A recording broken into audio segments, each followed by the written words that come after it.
F. Norona Oficial, Fernández Norona, F. Norona Oficial en YouTube, Fernández Norona en Facebook. Andábamos batallando, estoy en una zona de Villa Nicolás Romero, pero Villa Nicolás Romero es grande, esta zona yo no la conocía.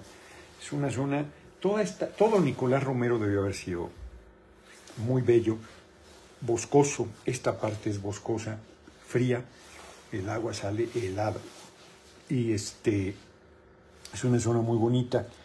La parte ya de San Ildefonso, esto pues ya se cargaron toda la parte boscosa. Y mi hijita decidió celebrar sus 30 años ya cumple Ali Zoe. El día de hoy, el 5 de julio, cumple 30 años. Y aquí Agustín hace la barbacoa desde hace mucho tiempo para la familia materna. El abuelo de Ali, Rafael, un hombre que trabajó toda su vida en Yem, y él se vinieron ellos son la abuela ya murió, Rafael cumple 89 años este año, y se vinieron a vivir, ellos de Michoacán ambos, se vinieron a vivir aquí a Nicolás Romero, ahí conocí yo a la madre de Ali, y entonces en esta zona pues, está toda su familia. Hasta acá se vino a celebrar, hasta acá vinieron sus amigos. Yo llegué tardísimo porque fui en la mañana, les platico mis penas antes de entrar en materia. Fui al oculista hoy ya no pasé a comprar los lentes, ¿no? Ya tengo todas las especificaciones. Se resolvió de una manera bastante sencilla, la verdad, pero ya no pasé porque fui a una reunión con un Frente Nacional Obradorista, se llaman.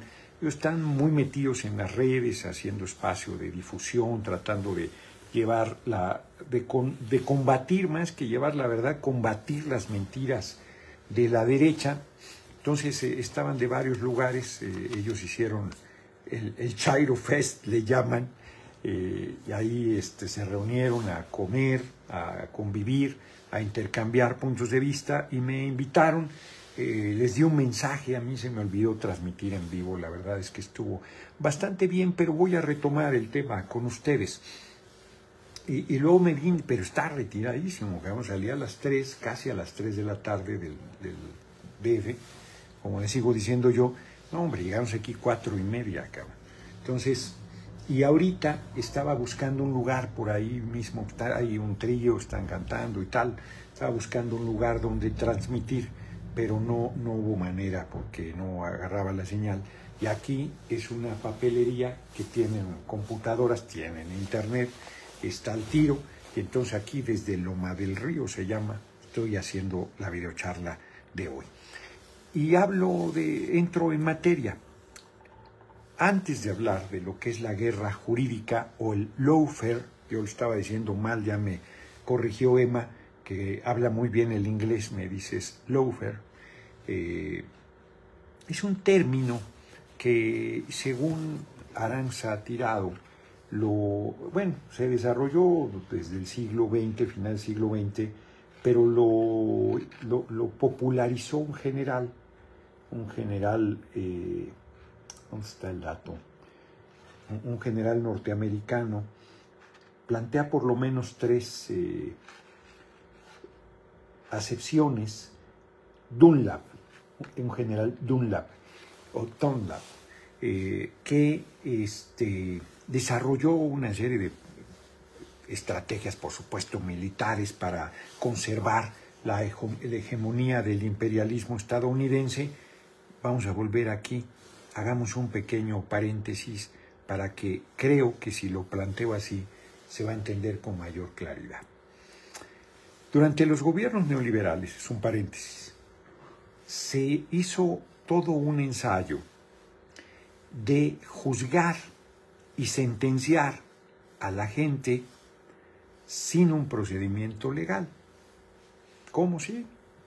En los medios de comunicación se presentaba una información, se hacía un linchamiento mediático sin darle a esa persona el derecho a defenderse, se presentaba como responsable de un acto ilegal y quedaba sentenciado y condenado antes de que iniciara el proceso legal.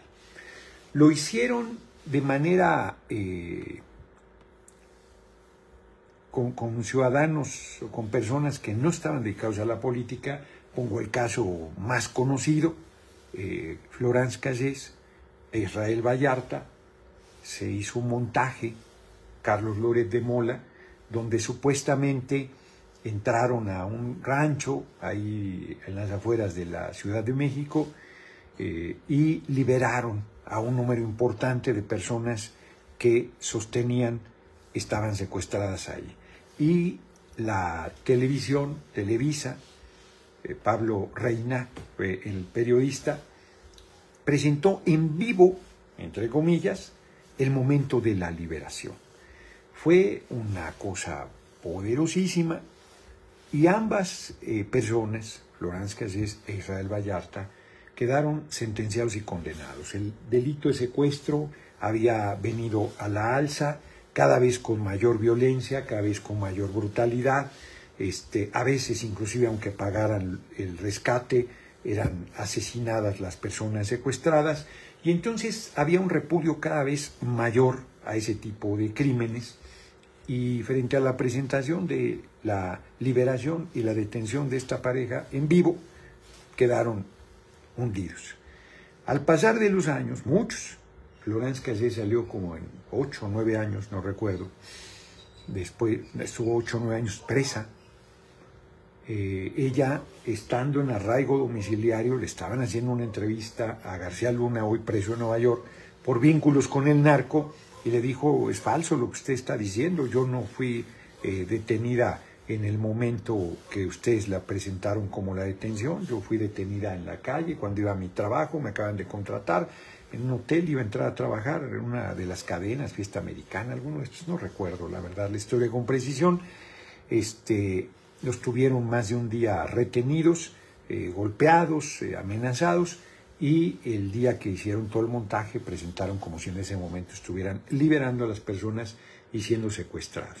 Este es un ejemplo del poder de los medios de comunicación. Las redes no tenían tanta fuerza y se presentaba una situación totalmente prefabricada y se responsabilizó a esas personas. No fueron las únicas, pero es el caso, digamos que emblemático, el más conocido. Se le conocía por los montajes a García Luna, el segundo año que compareció en 2010. Yo le dije: a ti que te gustan los montajes espectaculares,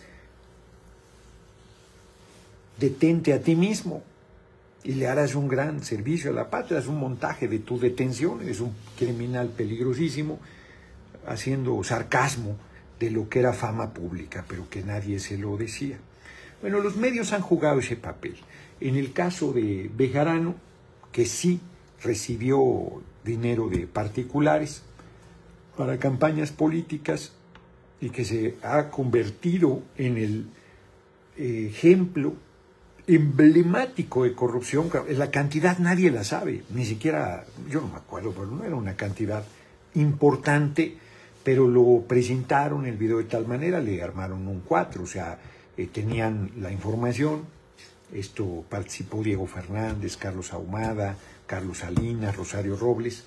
Iba dirigido a destruir a López Obrador, porque el lawfare lo que busca es, se le llama, tiene muchos, lawfare es un término anglosajón, y una de las, la que se murió, ya me sacó el YouTube.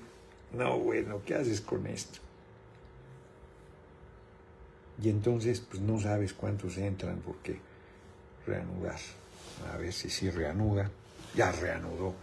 Qué bueno que reanudó, porque de repente se cierra. Hay quien me dice, puede que eso sea, que está saturado el teléfono y por lo tanto lo cargado que está, en algún momento no reacciona correctamente. Pero tengo que revisar, porque sí tengo, me llegan montones de videos y por más que yo pongo que no los quiero aceptar, me satura la memoria y tengo que estarlos borrando, es un desastre. Bueno, vuelvo al tema.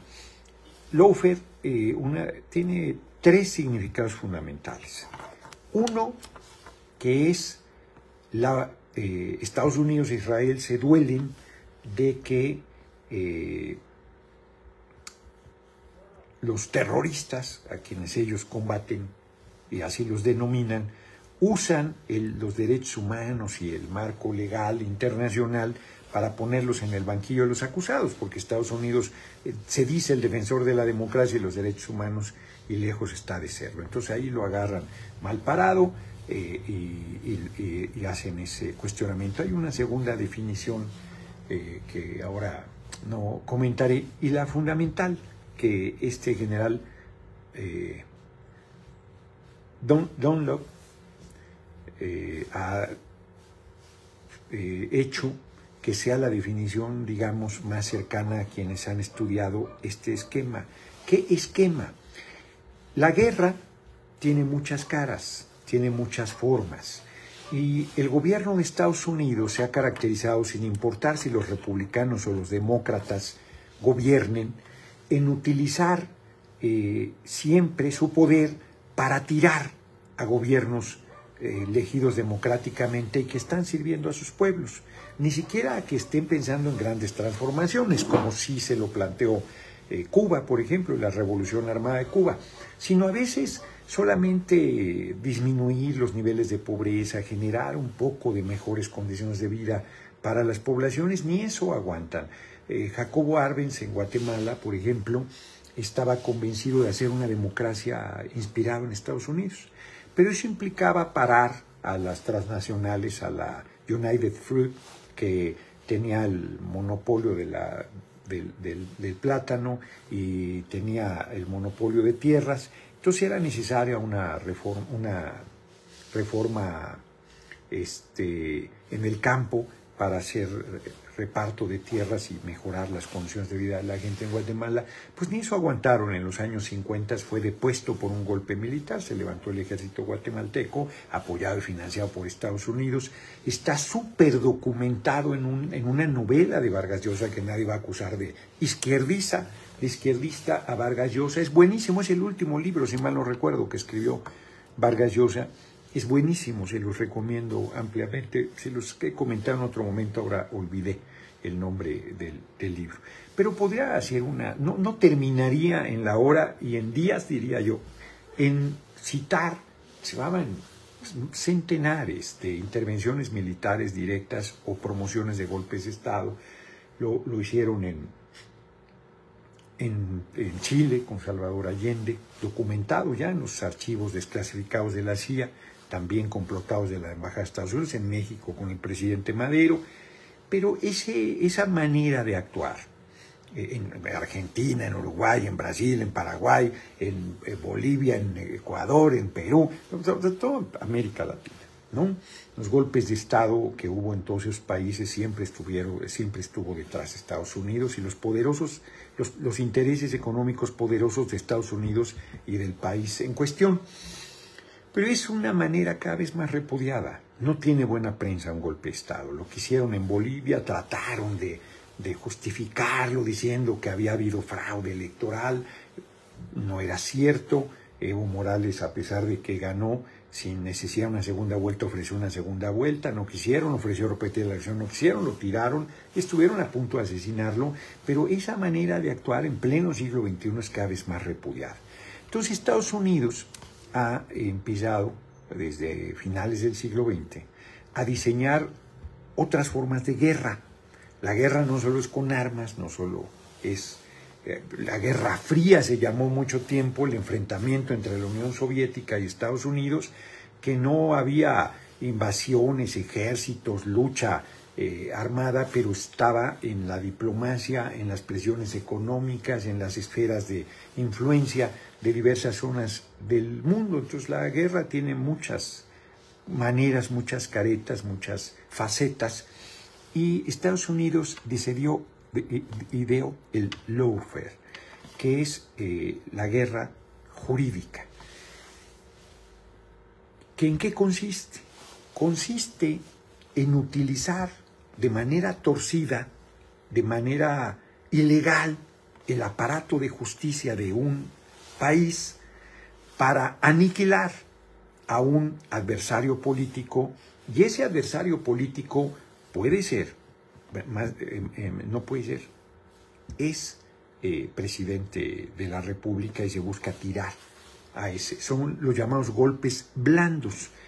Requiere de que el Poder Judicial, que amparó, que protegió, que validó todo el proceso neoliberal de corrupción, de privatizaciones, de remate del patrimonio nacional en México y en toda América Latina. Ese mismo aparato judicial que no impartió justicia nunca, que no se preocupó por la legalidad nunca, ese mismo aparato se utiliza para, que es conservador, que no tiene un origen popular, que no elige el pueblo en ninguno de nuestros países, a excepción de Bolivia. En México se elegían los jueces en el siglo XIX, se elegía el presidente de la Corte, de hecho era el vicepresidente de la República por la vía de los hechos. En el siglo XX ya no se elige, ellos mismos se hacen sus enredos y se designan, se autodesignan y son de por vida, vitalicios. Entonces ese poder, que es un poder conservador, se utiliza para fabricar delitos. No es la judicialización de la política, que es otro término, que es que muchos conflictos políticos los haces, los llevas al ámbito del poder judicial para buscar dificultar, golpear, desgastar a un actor político o a un gobierno democrático y popular. Pero la judicialización sería, bueno, en sentido estricto, por ejemplo, el que estén parando las reformas legales aparece como parte de su responsabilidad, pero en realidad es la judicialización del proceso de transformación para irlo dificultando. O el que algún conflicto político, por ejemplo, ándale, esa puede ser una buena forma, cuando tú en un proceso electoral le das el triunfo a quien no lo tuvo torciendo la ley, y es una forma de judicializar, de resolver en el área jurídica y no en el área democrática del voto, de la participación popular, o en el área política, un conflicto político evidentemente existente. Aparece como legal, esa ventaja tiene el barniz de legitimidad, porque si tú decides en el Tribunal Electoral del Poder Judicial de la Federación que ganó el comandante Borolas, alias Felipe del Sagrado Corazón de Jesús Calderón Hinojosa, aunque no haya ganado, judicializaste ese proceso y le diste el triunfo a quien no lo tuvo. Tuerces la ley para definir un conflicto político. O habría ejemplos mucho más claros de que te inventan delitos para tratar de complicarte las cosas. No, el lawfare va mucho más lejos. Es una guerra jurídica, es una utilización del Poder Judicial para aniquilar, para tirar a gobiernos legítimamente constituidos. Reitero, por eso también se le llama golpe blando. Es parte de la guerra híbrida, que es una guerra con muchas formas que utiliza el gobierno de Estados Unidos, el imperialismo, por más que a algunos no les guste ese término, el poder económico dominante todavía en el mundo, que es Estados Unidos, y que, reitero, para no invadir los países militarmente, que implicaría un repudio general de la comunidad internacional, recurren a estos mecanismos, que parecen legales y que además los medios de comunicación se encargan de fortalecer. Tienen esos dos pies, el Poder Judicial y los medios que generan toda la campaña de denuncia, de condena, de descalificación hacia la persona, de tal manera, hoy por hoy, no estoy diciendo que haya sido un asunto de lawfare, pero Bejarano es el ejemplo de la corrupción. Con Romero de Champs, con Salinas, con Peña, con Calderón, por favor. Y sin embargo la gente quedó en el inconsciente de las personas por el manejo mediático que se hizo, que el monstruo de la corrupción es Bejarano. Este es un buen ejemplo, insisto, si se vieran las cantidades, es ridículo comparado con lo que han robado los expresidentes. pero quien aparece como el símbolo de corrupción es Bejarano. No estoy diciendo que no haya participado en un ilícito, fue 10 meses a la cárcel, no estoy juzgando nada de eso. Lo que estoy mostrando es un ejemplo de cómo con el poder de los medios posicionas algo y luego lo aniquilas. Pues Bejarano está políticamente, pues sigue activo, pues está liquidado. Bueno, con López Obrador lo hicieron Aranza Tirado, y algunos que hacen un prólogo comentan que quizás el primer lawfare en México fue el desafuero de López Obrador. Le fabricaron un delito, en los medios se le fueron encima, lo condenaron, generaron las condiciones para desaforarlo, para meterlo a la cárcel, sacarlo de la carrera presidencial, pero nunca contaron con el respaldo popular, nunca contaron con la comunicación acertada que López Obrador hizo, con el contacto, con la comunicación con el pueblo, y logró demostrar pues que era una... Ándale, ahí podría ser debatible si era una judicialización de la política o verdaderamente un acto de guerra jurídica para aniquilar al adversario. Yo creo que sí es un buen ejemplo de lawfare. Otro ejemplo para que vean que no es tan nítida la frontera, es el que hicieron con Félix Salgado Macedón.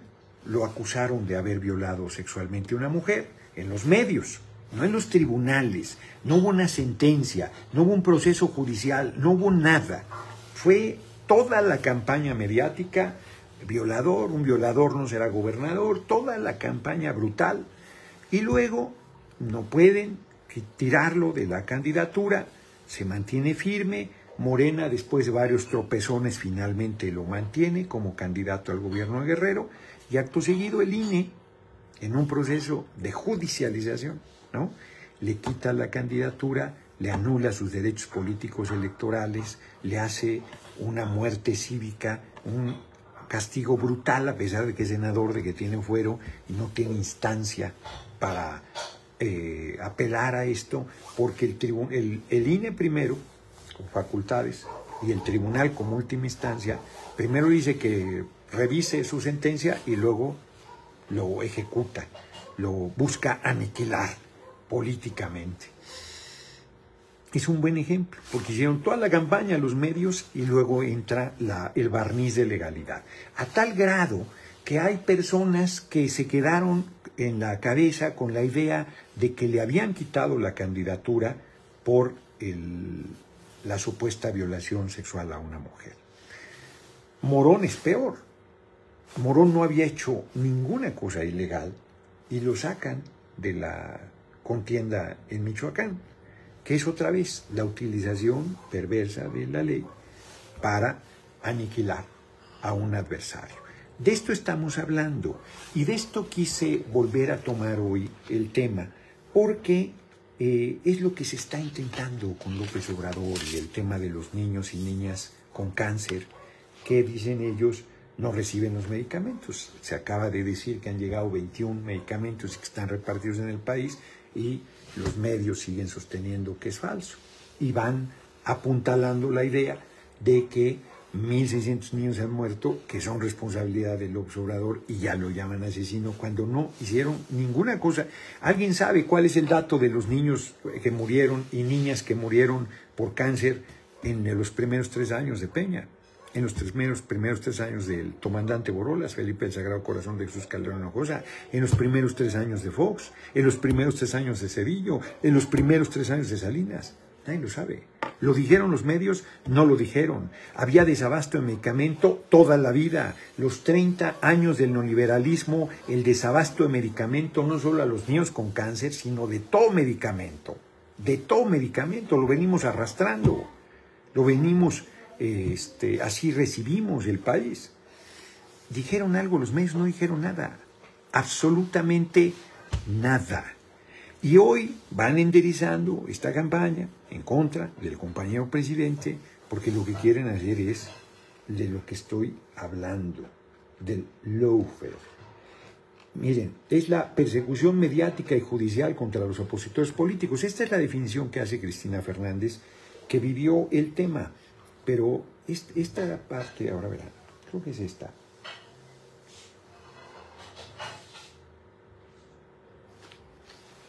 Dice aquí, estas interpretaciones omiten otra acepción, otro significado de lawfare que se puede añadir y que tiene que ver con el uso de cualesquiera de los medios legales para aniquilar a un adversario político, precisamente un lawfare ejercido por parte de los poderosos en contra de otros más débiles. Es el uso interesado de la ley que hacen actores poderosos para combatir y desarmar en el ámbito judicial a un adversario político que generalmente supone un problema para los intereses del establishment. Pero además lo enderezan contra gente, acusan de corrupción, a gente que no le ha importado el dinero nunca, que toda su trayectoria política la ha hecho con absoluta honestidad y que nunca se han preocupado por el dinero. Pues Lula da Silva, ¿cómo se llama su libro? Fidel Castro tiene el de la historia me absolverá, pero el de Lula es la verdad vencerá o alguna cosa así. Y es un testimonio donde él acredita pues, que no es cierto lo del departamento de $600,000, pero hay una parte muy fuerte que nosotros vivimos permanentemente. ¿Cuál es esa parte? Él dice, 2 veces en los 8 años como presidente de la República de un país tan importante como Brasil, que económicamente es una economía más fuerte que la mexicana, es un país mucho más grande territorialmente y poblacionalmente. 2 veces, dice, salí a comer a la calle. Y una de esas, fui a un lugar bastante X, dice, bastante popular. Y una señora empezó a decir que qué austeridad, que cómo era posible que yo estuviera ahí, que no sé qué, que quién sé qué. Dice, me molestó a tal grado que fui y le dije, oiga señora, yo estoy pagando mi comida. Dice, pero ni siquiera era, de cuenta un Vips, ¿no? Dice, ni siquiera era un lugar elegante. Porque es esta posición de los sectores medios, rabiosos, despolitizados, sin conciencia política, no todos, unos sectores medios, que ven esto. A ver, fíjense, vale la pena esta anécdota que les voy a comentar. Hoy salgo del oculista, además, Mayorga, qué gentilesca, qué generoso el cabrón, no me quiso cobrar la consulta, ya lo balconeé, pero digo, llega, pues ¿cómo regreso? Si no me cobra ya no voy a querer regresar, mano, no es correcto. Se portaron de primera, él y Silvia, su mujer, el equipo ahí que tiene, de primerísima, ¿no? Y total que bajo, salgo a la calle y camino hacia la esquina, está a una calle, está la librería El Péndulo, no iba a pasar a la librería, ya hice compras de pánico suficientes.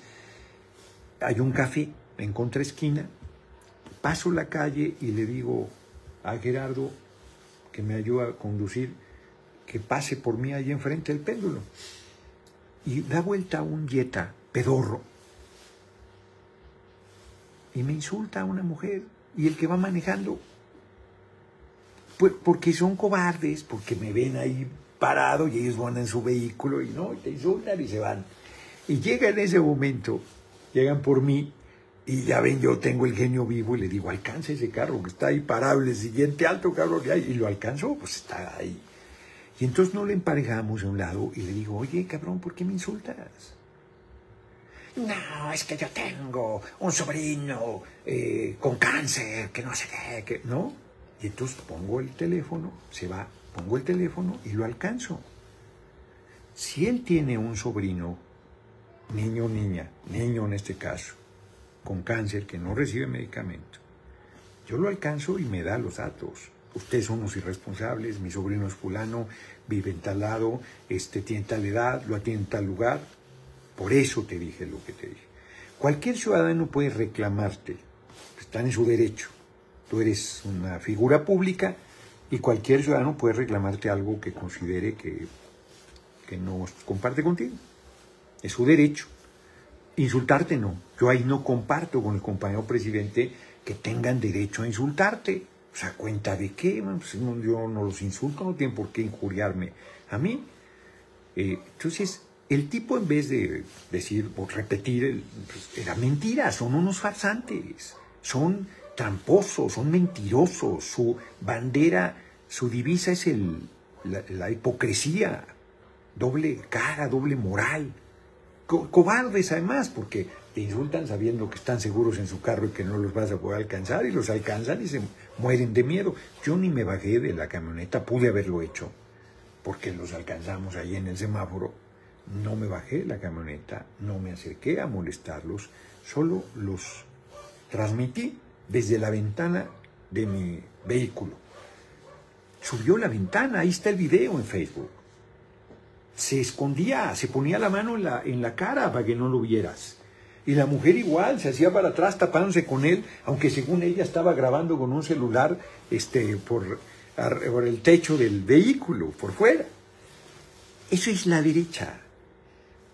Así son, mentirosos. ¿Vieron la cara de Kenia López Rabadán reclamando la falta de medicamentos?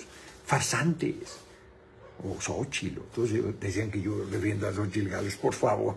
Son terribles, terribles. No tienen moral, no tienen, y son empleadas y empleados de quienes planean el lawfare en Estados Unidos, el gobierno de Estados Unidos, financiado por las agencias de Estados Unidos, lo que le llega de dinero al señor X, y por eso sí son golpistas, sí están trabajando en lo que supone acciones que están fuera de la ley y vulnera derechos como la presunción de inocencia, porque ya te sentenciaron en los medios, dijeron que es culpables, volviendo a la víctima culpable sin necesidad de estar condenada. ¿Qué es lo que hacen los medios? Se necesitan las dos cosas. Los medios de comunicación que hacen la campaña de linchamiento y de sentencia, y el Poder Judicial que entra a rematar, torciendo la ley, aceptando pruebas falsas, generando condiciones, y tiran a los gobiernos. Ya lo dije ayer y lo dije antier, a Dilma Rousseff se lo hicieron en Brasil. A ver, esta parte creo que no se la dice aquí.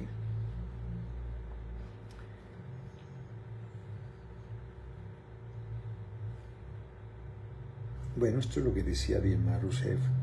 Es la estrategia de usar, dice el general Dunlop, o mal usar la ley como sustituta de medios militares tradicionales para lograr un objetivo operacional.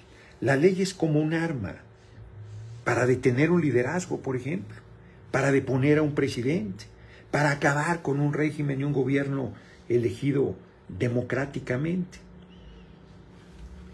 Y esto lo fue diseñando el gobierno de Estados Unidos con la intención, fíjense aquí, el lawfare responde, siguiendo esta lógica, a la necesidad política de justificar las intervenciones militares a través de métodos de intervención más sutiles y sofisticados que pudieran ser presentados al mundo desde los medios hegemónicos bajo una fachada de defensa de la legalidad.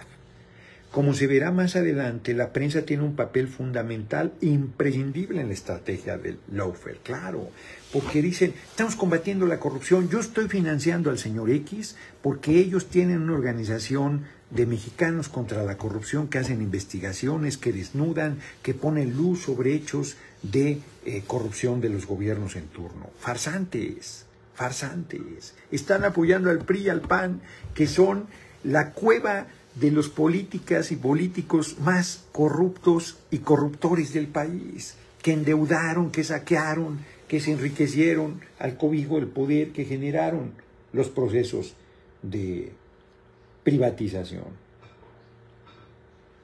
Es en esencia eso, la guerra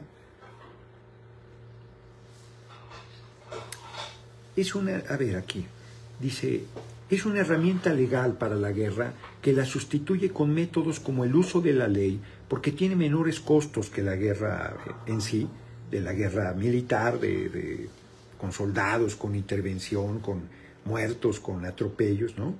Y puede incluso ser más efectiva. Es parte de una estrategia militar y es el uso de la ley para propósitos de aniquilación política con métodos militares aplicados en el ámbito de las relaciones internacionales. Es una nueva forma de los poderes fácticos del capitalismo mundial de utilizar sectores de legitimidad jurídica también para sus fines. Es una batalla y va a ser más fácil de ganar y menos costosa. En el torno se crea para desplegar la operación de lawfare, donde los medios de comunicación desempeñan un papel fundamental e imprescindible a la hora de generar una guerra de información que estimula el clima de presunción de culpabilidad del enemigo elegido y legitima la persecución política. Claro, a ti te arman una campaña feroz de que eres corrupto, de que ahí está, que recibiste tal departamento, que lo que le hicieron a Lula. Todo el bombardeo, aquí los medios nacionales en México estaban linchando a Lula, diciendo, ahí está el Partido del Trabajo en Brasil, no que eran muy honestos y que de los trabajadores y no sé qué, farsantes, la chingada. No, toda la campaña mundial, no solo en Brasil, de los medios, condenándolo. Ya el tribunal nomás le dio la puntilla y un año después, ya elegido Bolsonaro, lo tienen que liberar y reconocen que era falso. Pero por lo pronto, el daño se lo hicieron a tal grado que aunque ya se reconoce que fue falso, en mucha gente queda la idea de que Lula es corrupto. O sea, intriga que algo queda. Es una manera terriblemente perversa porque parte de la supuesta, la gente sabiendo que la impartición de justicia no es tal, sobre todo en México, sabiendo que el Poder Judicial está cabronamente corrompido, sabiendo que se tuerce la ley, siguen pensando que están impartiendo justicia y que son gente honorable y que son gente sin posición política y que son gente neutral, cuando son gente regularmente ultraconservadora, que viene de estratos de la sociedad privilegiados y que tiene una posición no pocas veces inclusive racista y clasista, de profundo repudio al pueblo, y brutalmente corrompidos, porque son de un cinismo sin límite. Y entonces, pues tú tienes esas sentencias del juez Fierro, que ampara inclusive empresas que no pidieron el amparo, cabrón, en una aberración jurídica. Yo soy sociólogo, pero sé perfectamente que eso es una aberración jurídica. Pero el tema no es ese. El tema es cómo tú linchas a alguien, Félix Salgado, violador, sexual. Lo linchas, lo condenas, ya está.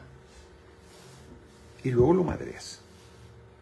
Y a él ni siquiera fue necesario sentenciarlo, porque lo que se buscaba era sacarlo de la carrera a gobernador de Guerrero. Con el tiempo se sabrá que era falso.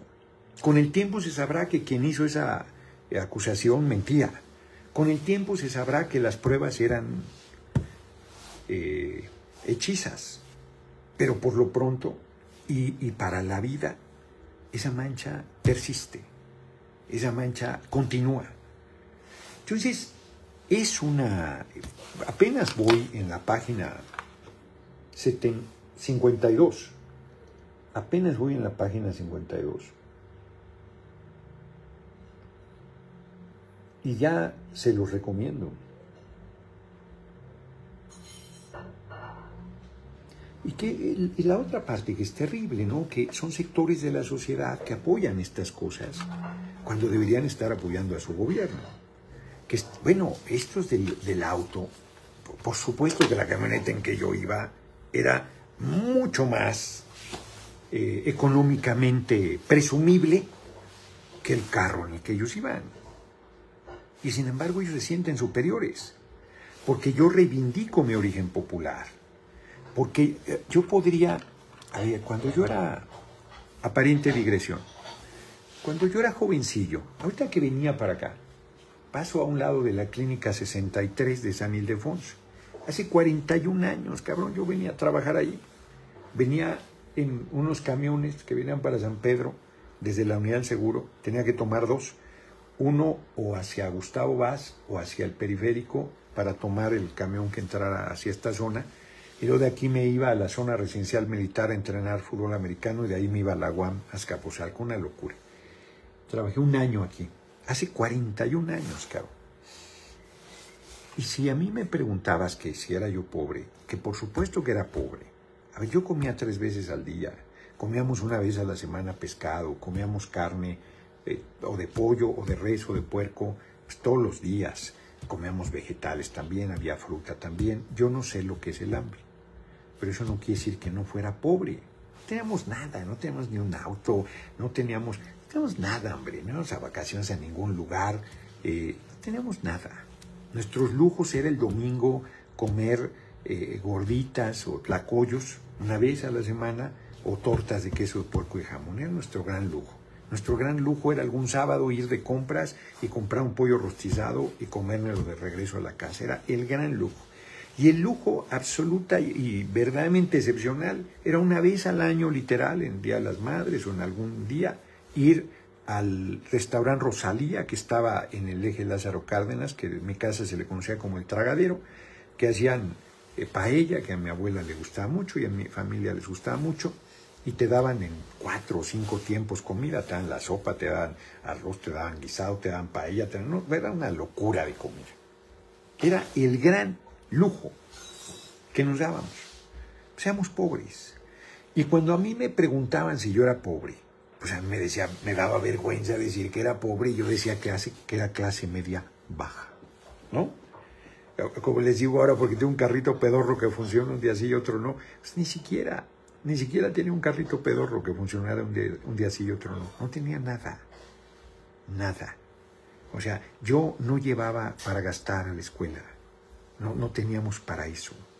Yo tenía que desayunar y comer en la casa. Luego ya entré a trabajar el segundo año de la carrera, justo aquí al Seguro Social. Y luego, en 1980, fíjense, hace un rato, cabrón, 41 años. Y en la UAM siguen por 3 pesos, creo, dándote de desayunar y de comer. Muy bien. Entonces, o sea, la gente nos da vergüenza decir que somos pobres. Yo ya no soy pobre, por supuesto, pero cuando lo fui, pues me da vergüenza. No tienes conciencia de clase, te desclasas. Y entonces no asumes lo que eres y quieres aparentar lo que no eres. Y acabas defendiendo intereses que no son los tuyos.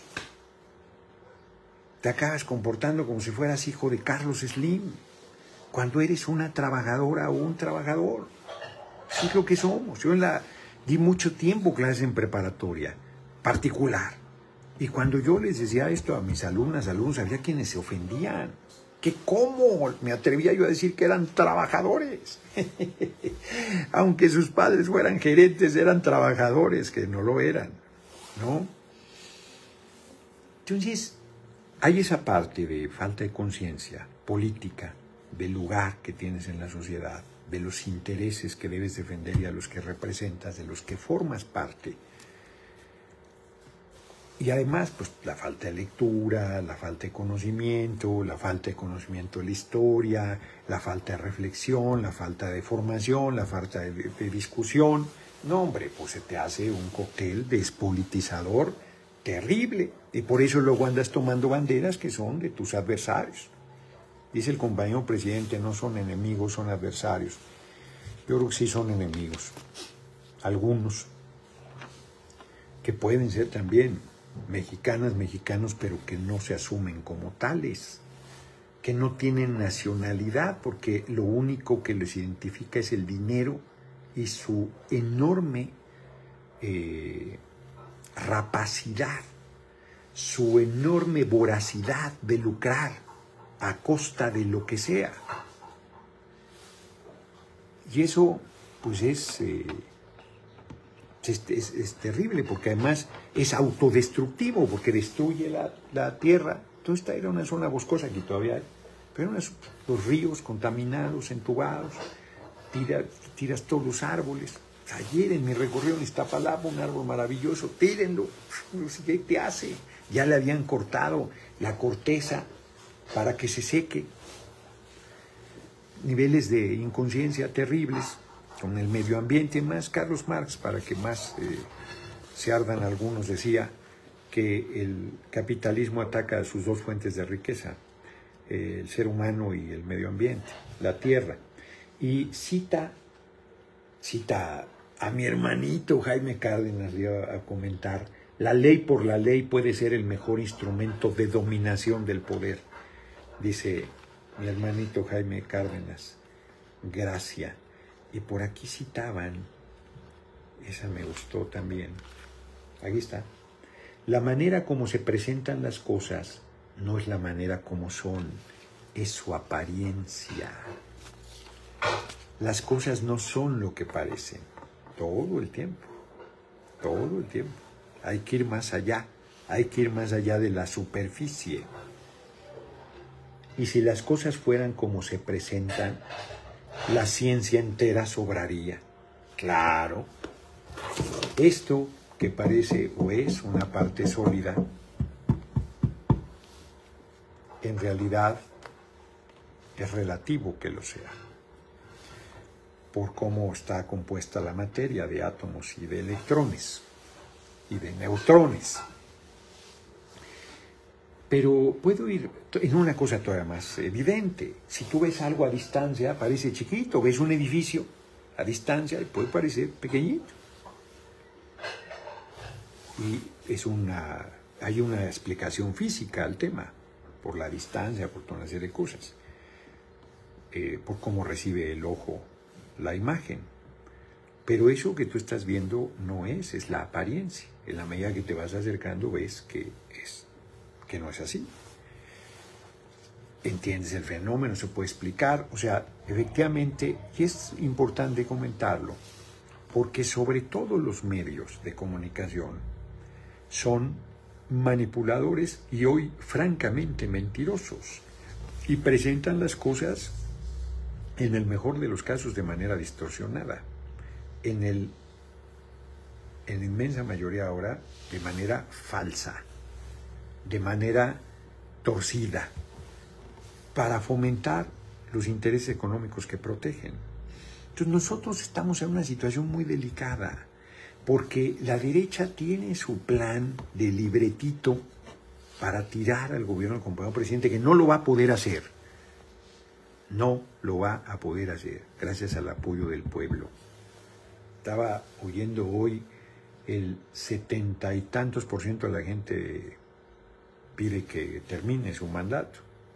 El 80 y tantos o 90% de la gente está de acuerdo con el gobierno, los cambios que se están haciendo y que se está trabajando de manera correcta.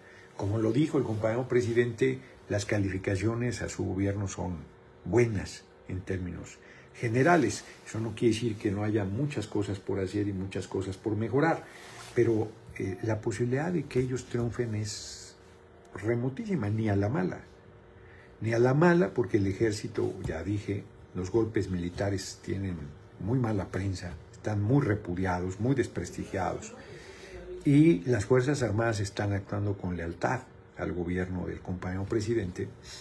Y por otro lado, la posición golpista que mantienen está generando un daño. Claro que lo está generando, ahí está el resultado de la elección. Pero a pesar de todo lo que hicieron, no lograron ni un tercio. Las derrotas en la capital del país, una buena parte se explica por esta manipulación permanente, este golpeteo constante que sectores medios han tomado pues como verdaderos. Y ahora están con esta bandera de las niñas y los niños con cáncer, que es un tema súper sensible, pero ni modo que no lo sea. ¿Quién puede ser insensible o sea, no debe faltar el medicamento a nadie, punto, menos a los niños y a las niñas con cáncer, menos. Habrá que ir a las causas, que están generando eso, para que no siga generándose. Pero por lo pronto quienes ya están en esa situación deben tener la atención médica integral, que pues en la medida de lo posible, del avance de la ciencia al momento, pues logre salvarles la vida a los que se puede.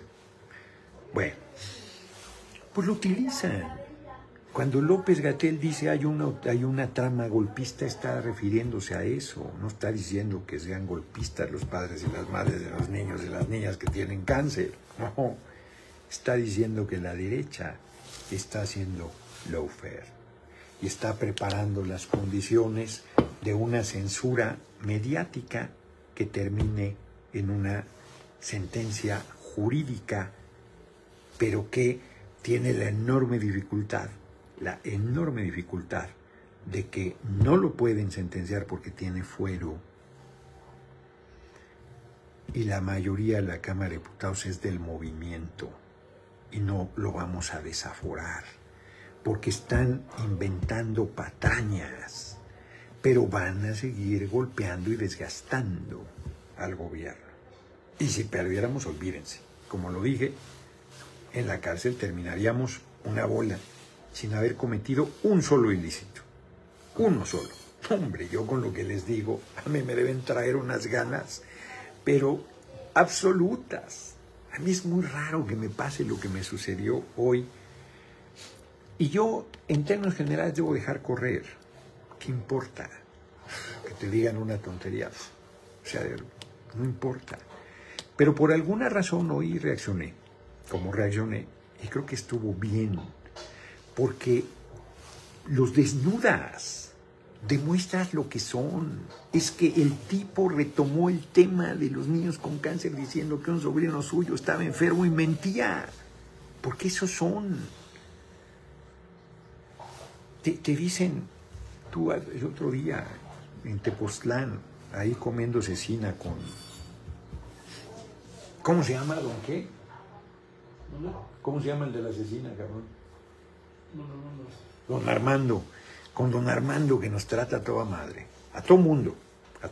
Y a nosotros nos trata... A todo mundo lo trata muy bien y a nosotros nos trata un poquito mejor todavía, que es la locura, porque es muy gentil y muy generoso. Hay quienes para ponerle crema a los tacos y a veces pone hasta aguacate para que le ponga sin costo adicional, pepinito, las salsas, unos tortillones, no, lo que tú quieras. O sea, nosotros nos trata todavía mejor. Es muy generoso. Y nos sentamos en una mesa colectiva y una mujer empezó a decir tonterías de los políticos, todos somos iguales, la chingada. Y luego inventó que una diputada de Morena, ella le había rentado un lugar y que había hecho ganadería media, y le dije un nombre. Sí, ella es. Y era falso, porque el nombre que yo le dije, esa diputada, que no es santo de mi devoción, tiene casa propia.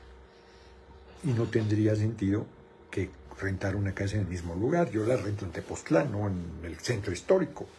Eso es un despropósito. Falso. Además le dije, mándame la información. Le di mi número, todo. Ustedes creen esto hace un mes. Ustedes creen que me mandó algo, no me mandó nada. O sea, que la gente, eso, hombre, dice barbaridades. Bueno, les he platicado esa anécdota en el marco del plantón de reforma de 2006.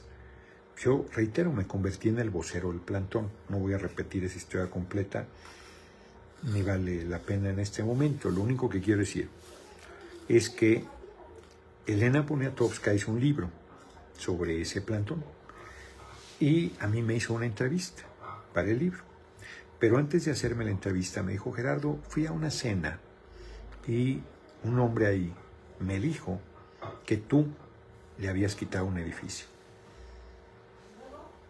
Y luego, sí, sostuvo que tal y tal. Le dije, mira, Elena, porque yo soy muy igualado, todo el mundo dice Elenita, yo, Elena. Yo tengo un departamento aquí en el centro histórico que ella conoció bien, a mi hermanita María Fernanda Campauranga, la chata, le decían. Me prestó para comprarlo. Es lo único que tengo. Yo nunca me he dedicado a invadir predios, no los estoy descalificando, pero nunca participé en esas luchas sociales, nunca he invadido edificios, nunca invadí viviendas, nunca he hecho ninguna cosa de esa naturaleza. Tuve un taxi que compré las placas, un Volkswagen, peor, decían que tenía yo flotillas de taxis. Uno tuve y luego lo acabé vendiendo. Bueno, entonces le dije, mira, Elena, es muy fácil que te diga qué edificio es, la dirección y todo, Vamos al registro público de la propiedad. Y si está mi nombre o de algún familiar, se lo regalo. Vamos ahí mismo al notario y se lo regalo. Ya está desbaratada esa intriga. O sea, es absurdo. Y luego entonces me hizo una entrevista que está en el libro sobre el plantón en Reforma. Le hizo a varios, le hizo a Martí, a Jesús es la actora principal política de ese libro, más que el compañero presidente, Jesús Rodríguez, que jugó un papel importantísimo, era la maestra de ceremonias de todos esos días y de todos los eventos. Ella y Claudia Sheinbaum después fueron, en ese momento fue solo Jesús. Y luego ella y Claudia Sheinbaum, ya después en el movimiento, fueron alternativamente las maestras de ceremonias de todos los eventos. Entonces, vuelvo al tema. Esto es lo que vamos a enfrentar. Esto es lo que estamos enfrentando. Es el gobierno de Estados Unidos detrás. La gente nos decía cuando nosotros luchábamos por un cambio. Luego se olvida. La gente nos decía, el gobierno de Estados Unidos no lo va a permitir. El gobierno de Estados Unidos no lo va a tolerar. El gobierno de Estados Unidos no va a dejar que haya un gobierno que sirva al pueblo. Pues no está en su mano. Tolerarlo no, porque somos un país soberano, pero sí está en su mano tratar de tirarlo. Y eso es lo que intentará todo el tiempo, como lo intentan en Cuba. Cuba lleva 60 años con bloqueo económico. Carajo, ¿qué se le perdió a Estados Unidos en Cuba? Ni petróleo hay. Era su prostíbulo. Lo que hoy se hace en Las Vegas era Cuba, Habana particularmente. Pues ya rehizo todo y siguen 60 años bloqueado económicamente, con un sufrimiento bárbaro al pueblo de Cuba, solo por decidir su camino. Tú vas a La Habana, los que lo conocen no me dejarán mentir, es pobre Cuba, muy deteriorado, una gran dama, muy venida menos. La iluminación es malísima, en la noche se te arruga el corazón de pasar por algunas calles, pues puedes pasar a la hora que sea y nadie te va a hacer nada. Las mujeres pueden ir, pues hace mucho calor, con ropa breve, y nadie les va a tocar un pelo si ellas no quieren. Es cabronamente seguro. Ya quisiéramos su seguridad pública para un domingo. Tiene otras carencias en materia de educación y salud. Primerísimo nivel. Primerísimo. Bueno, pues ya están haciendo su vacuna. Venezuela. Han sometido al pueblo de Venezuela a un brutal sufrimiento. Bárbaro, salvaje, infame. Yo la primera vez que fui a Venezuela fui con todos los prejuicios del mundo, todos. Les compré de que era una dictadura, todo el linchamiento mediático que hicieron contra el gobierno Chávez, yo lo llevaba en la cabeza todo. Cuando llego y veo ahí, pues era un sistema como cualquier, como México, antes de que era López Obrador. Para que no salgan, ya somos Venezuela. No. No había un solo niño, una sola niña trabajando en la calle, pidiendo limosna. Una no había. No había una sola persona viviendo en la calle.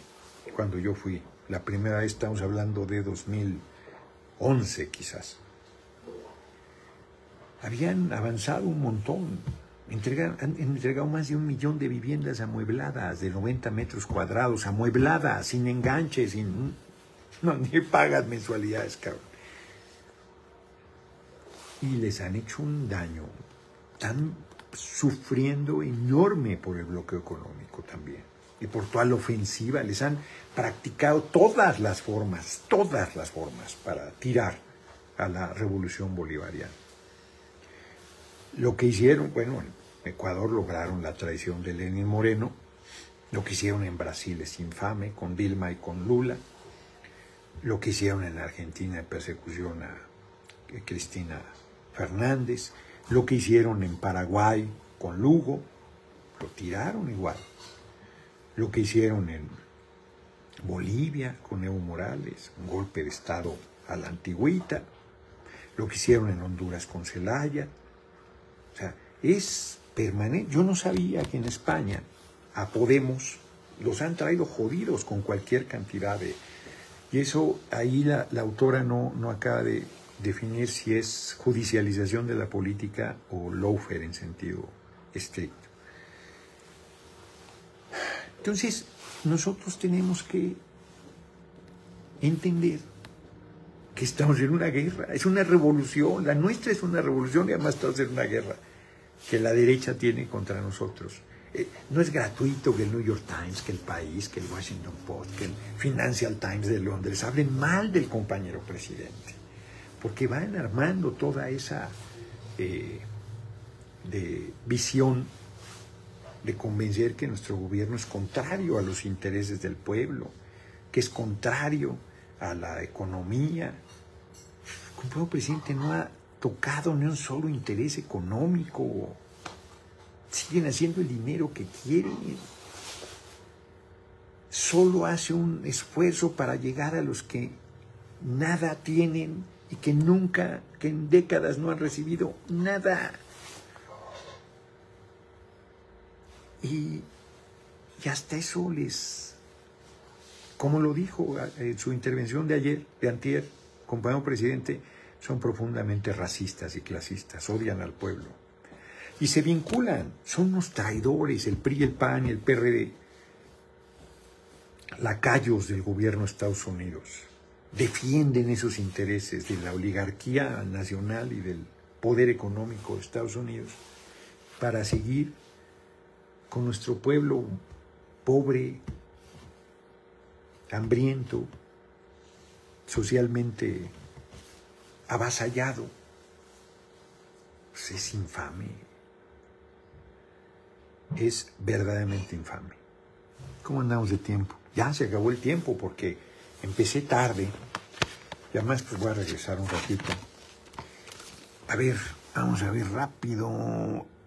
Muchas gracias a quienes cooperaron hoy. Pues quiero ver sus mensajes y ya no puedo. Sin Línea MX se la pasa descalificando al diputado Noroña. Se enojaron porque los desnudé de que estaban haciendo trampa en el debate de lo de los pluris, pero que hagan lo que quieran. Después todo esto es la socialdemocracia. Son hipócritas, nunca les ha interesado el pueblo. Noroña presidente 2024. Juicio habrá Claudia, sí, Sara Flores.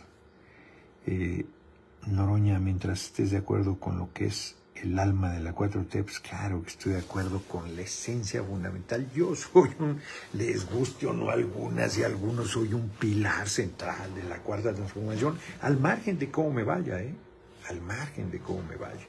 No, yo he luchado con el compañero presidente y con muchas compañeras y compañeros por la transformación de este país. ¿Cómo no voy a estar de acuerdo? Saquemos esos datos. ¿Cuántos años? Sí, claro, lo voy a presentar pronto. Ya le pedí a mi equipo que los trabaje. El presidente solo le está cobrando impuestos a los que no pagaban, exacto, no en 2024, muchas gracias. ¿Qué fue de Pedrero?